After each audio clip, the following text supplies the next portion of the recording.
Assalamualaikum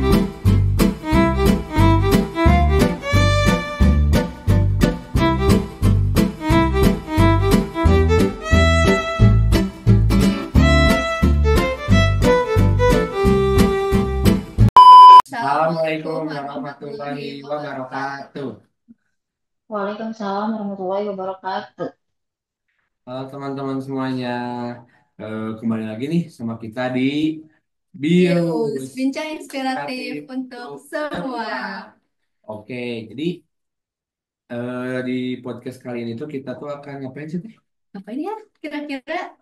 Jadi kita tuh di sini tuh bakal mewawancarai narasumber yaitu seorang penata anestesi teh yang sangat hebat, keren itu. Dan jam terbang itu udah bukan main-main lagi sih kalau kata aku ya. Ya. Oke, Teh, boleh lanjut ya. Untuk CV kakaknya? Sebelumnya izin ya Kak untuk membacakan CV-nya. Narasumber kita ini bernama Krisma Jayanti dan beliau juga gak main-main loh, Tri. Berapa tahun dia? Dia udah bekerja di dua rumah sakit dua rumah sebelumnya. Sakit.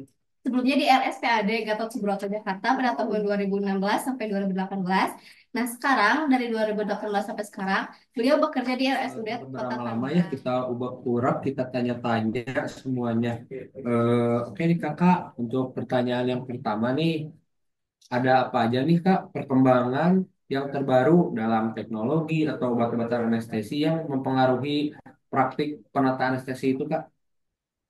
Kalau untuk perkembangan, kebanyakan alat-alat yang sekarang itu makin canggih dibandingin waktu dulu awal-awal kuliah gitu kan. Kalau pas kerja itu sekarang udah ada video laryngoscope, terus video laryngoscope-nya udah bagus-bagus. Terus ditambah sekarang udah ada alat buat deteksi kedalaman anestesi, bis, terus ada alat buat mendeteksi dia kedalaman kayak relaksannya itu kita bisa tahu relaksanya udah jalan apa enggak di tahap sebelah mana kayak gitu. Yang baru terus kalau obat-obatan hampir sama kayak yang sebelum-sebelumnya paling kayak beda merek aja kalau untuk obat-obatan. Ya, canggih-canggih banget ya sekarang ya perkembangan teknologi pengaruh ya ternyata. Oke nih Kak, lanjut ya. Ya, selanjutnya. Wah, di-spill gak nih Kak pengalaman kasus paling kompleks yang pernah ditangani dan gimana sih cara Kakak tuh menanganinya secara optimal?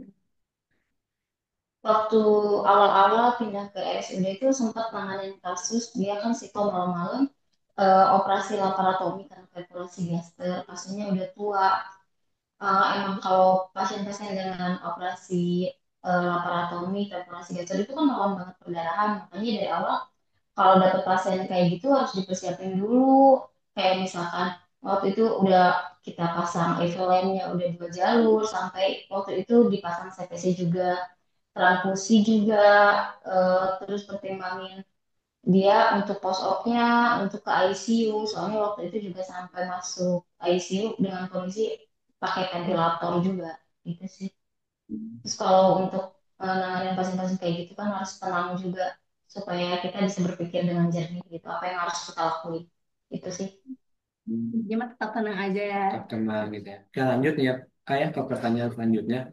Kalau boleh tahu nih Kak, boleh dong di-spill, di-share gitu pengalaman Kakak bekerja di dua rumah sakit yang berbeda gitu Kak. Oke, Pertama yang lanjut. di RSPAD ya, karena dia itu kan rumah sakit angkatan darat, dia tipe A juga rumah sakit besar. Jadi untuk operasi itu cenderung lebih banyak, operasinya lebih besar. Untuk yang sekarang di RSUD Kota Tangerang kan rumah sakitnya tipe C ya. Jadi lebih relatif lebih santai karena jenis operasinya juga nggak terlalu banyak seperti di rumah sakit yang sebelumnya. Oke nih Kak, lanjut ya ke last question. Boleh tahu nggak nih Kak, aktivitas keseharian Kakak waktu dinas di rumah sakit itu ngapain aja biasanya? Kalau aktivitas sehari-hari ya kita sama-sama yang pernah udah pernah praktek belum sebelumnya? Belum ya. Kalau oh, belum pernah ya, ya kayak kita datang kita cek dulu kesiapan alat-alatnya seperti apa, alat untuk intubasi, untuk spinal kayak gitu. Mesin anestesi jangan lupa kita cek tiap hari, setiap kita mau tindakan kita harus wajib persiapan itu yang paling utama. Soalnya supaya kalau kita tindakan itu nggak nyari dulu apa yang mau dipakai gitu.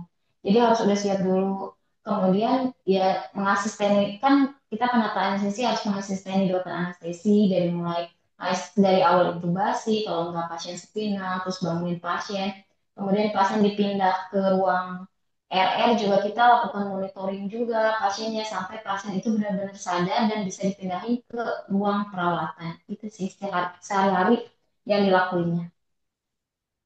Gitu ya, sehari-harinya sebagai penata tuh kayak gitu Iya. teh. Oke kakak, jadi sekian Sekian ya mungkin ya dari pertanyaan pertanyaan dari kami. kita. Makasih banyak untuk kakak udah meluangkan waktunya Waktunya. gitu ya di tengah-tengah kesibukannya sebagai penata Kata. nih ya di luar rumah sakit loh. Hebat. Hebat pokoknya. Jadi kakak terima kasih banyak ya, mungkin Sekian sekian dari dari kami. kami. Assalamualaikum warahmatullahi Warahmatullahi wabarakatuh. wabarakatuh. Terima kasih kak. Iya, sama. Waalaikumsalam warahmatullahi wabarakatuh. Sekian Sekian podcast podcast dari dari kami. kami. Sampai jumpa Jumpa di di podcast podcast selanjutnya. selanjutnya. Bincang Bincang inspiratif inspiratif untuk untuk semua. semua. Bius. Bius.